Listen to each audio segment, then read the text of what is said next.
We're not in a global financial panic right now. We may be heading for one. We talked about that separately. We're not in one right now. We are in a recession. It looks the U.S. is definitely in a recession right now. We had 2 consecutive quarters of decline in GDP, first quarter, second quarter. Well, that's a recession. We'll see what third quarter is going to be, but it may be prolonged. It may get worse.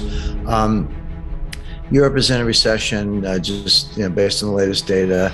Japan is in a recession. China looks like they're in a recession. They reported the most recent growth figures of 0.4% for the second quarter, not 4%, but 0.4%, versus compound growth of over 10% for about 30 years. So, and they lie. So if they're admitting 0.4, then I have to believe that's negative. So we're really looking at a global recession. Now, a recession or even a depression, which it may turn into, is not the same as a financial panic. You can have panics without recessions. We saw that in 1998, 1987. You can have recessions without panics. We saw that in 1990 and 2020. Sometimes they do go together. 2008 was an example of both, a severe recession and a severe financial panic. But I would keep those separate, because if we're not in a global financial panic, then we don't necessarily have dollar buying because of get me out of everything else. The dollar generally does rally in a financial panic. That's correct. And it does so because people want the best assets they can find. They're like, the best description I've ever heard of a financial panic is everybody wants his money back. It doesn't matter what you're in, get me out, sell it, whatever. I want dollars. Well, when you get the dollars, you got to go buy something. So you can leave it in the bank, but banks are risky. The problem in 2008 is the banks were failing, and that didn't quite happen in 2020, but it absolutely happened in 2008. So they buy treasury bills. They buy treasury notes. They're the safest assets. They may not want them for long, but you can buy a 2-year treasury note or a 6-month treasury bill. You're not in it that long, and your money's safe.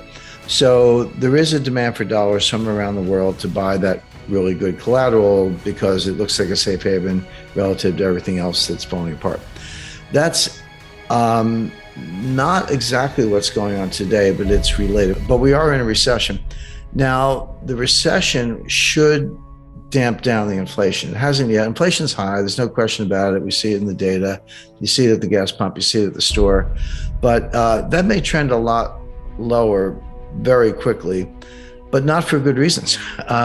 In other words, you say, well, what's the Fed doing about inflation? Well, they really can't do anything about it. The inflation is coming from the supply side. The inflation can come from probably a lot of places, but 2 places in particular, supply side and the demand side. Supply side inflation is when there are shortages, there are bottlenecks, there's supply chain dysfunction, people run out of stuff, there's not enough fertilizer, not enough water, not enough truck drivers, ports are clogged, you can't get the input A to make item B, so you got to shut down assembly line because you can't get titanium from Russia to build Boeing aircraft. It's complex, it's huge. It's the subject of my next book, Sold Out, which is coming out in November.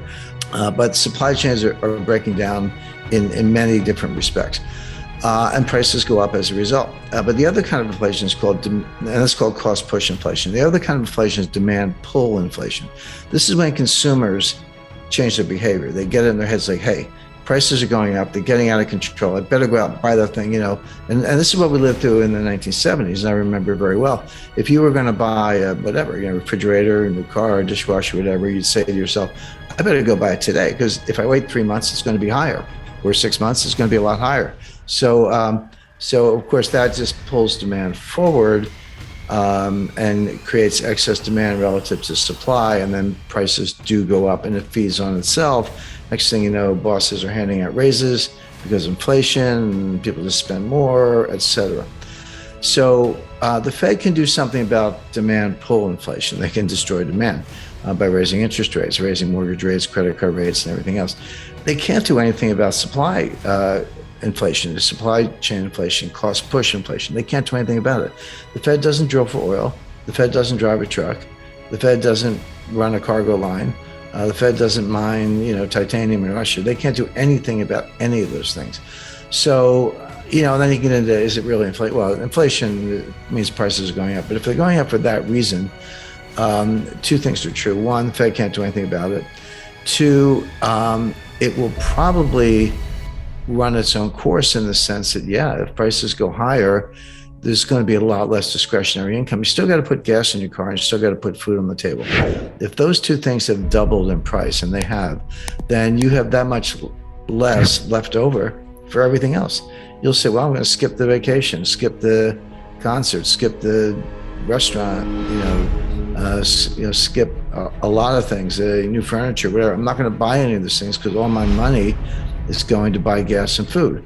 So you still get the gas and food, but not more. You just pay more, and the value of your dollar goes down, real wages go down, and you're not spending money on anything else. That'll put the economy in a recession real fast. That's happening. We're in a recession. I already said that, but it will get worse. Now, here comes the Fed, right? Always a day late and a dollar short, or maybe too many dollars, but they always get it wrong, is my point. So what are they doing? Well, they're saying inflation in the numbers. They don't really seem to distinguish between supply side and demand side. And they're going to the Volcker playbook. Raise rates, raise them, raise them, raise them, raise them, raise them.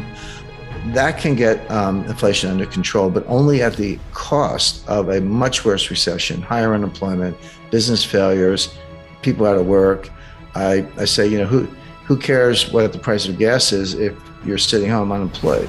The Bretton Woods institutions are still around. The World Bank kind of does what it was always supposed to do. The World Trade Organization is bigger and more powerful, but it does what it was supposed to do. The one that's changed the most is the International Monetary Fund, because we don't need swing loans for deficit problems anymore. You just devalue your currency.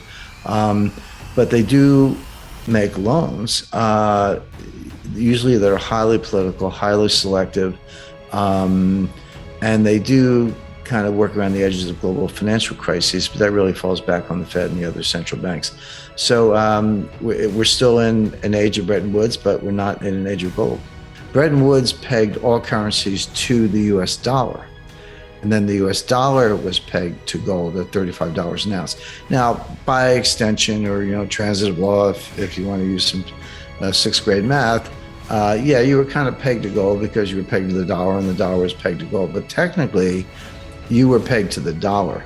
That made the dollar the kind of global hegemonic currency, if you will, but also left the UK extremely vulnerable because they had issued a lot of sterling, pound sterling notes denominated in sterling to the Commonwealth countries, Australia, Canada, India at the time was still part of the British Empire, etc. They were technically redeemable into gold, but there's no way that the UK had that much gold. It wasn't even close. But by diminishing the role of sterling and elevating the role of the dollar, it made sterling more vulnerable to runs on the bank, basically, which then fed into the whole independence movement in the 1950s. It wasn't the sole cause, but when India, I believe, went independent in 1947. And then throughout the 50s, the African countries, Singapore, one by one, they left UK. So it actually worked by undermining the dominant role of sterling and highlighting sterling's vulnerability to a run on gold. It exacerbated economic tensions with everybody, including Canada, Australia, and a lot of the African members of the Commonwealth. And it did lead to the breakup with the British Empire. So it's kind of mission accomplished for Morgenthau. But coming out of it, you did have a world where the only currency pegged to gold was the dollar, and everybody else was pegged to the dollar. Now, why did they do it that way? The answer was that they felt that other currencies might run into difficulties, trade deficits, imbalance of payments, etc., and might have to devalue. Now, they didn't want anyone to devalue. That wasn't necessarily the plan. But realistically, they thought it might happen. Again, that was one of the problems of the 1920s, 1930s, is that devaluing against gold was a total crack up. It usually came hand in glove with a banking panic, as it did in the UK in 1931. So they felt that if you could modulate that process, the dollar was always pegged to gold. That was the anchor of the whole system. But if you ran into trade deficit problems, there was a swing lender. The swing lender was the International Monetary Fund. That was really the role of the International Monetary Fund at the beginning. Now, throughout the 80s, 90s, and into the 2000s, it's become this like global monetary policeman. They impose all kinds of deals. They make loans. They made multi-billion-dollar loans to Ukraine a couple of years ago. Ukraine did not meet any of the criteria for a borrower, but obviously it was political. So the IMF has become like the finance arm of the U.S. State Department, and a highly, highly political organization, wandered very far from its original intention. But the original intent was that if you were in a little distress, the IMF could make you a loan of gold or dollars. Then that would buy time for you to fix whatever problem it was. Maybe you needed to lower your unit labor costs. Maybe you needed to create more efficiency, reduce regulation, raise taxes, whatever the case may be. You would buy time, and then you could get back on an even keel and keep the exchange rate. But sometimes that didn't work. Either it was politically infeasible, like, hey, we're not going to raise taxes, or we're going to lose an election, or we can't squash wages because we'll have strikes. And we actually have to devalue. And when that happened, you could do that. There was a process. You would devalue against the dollar.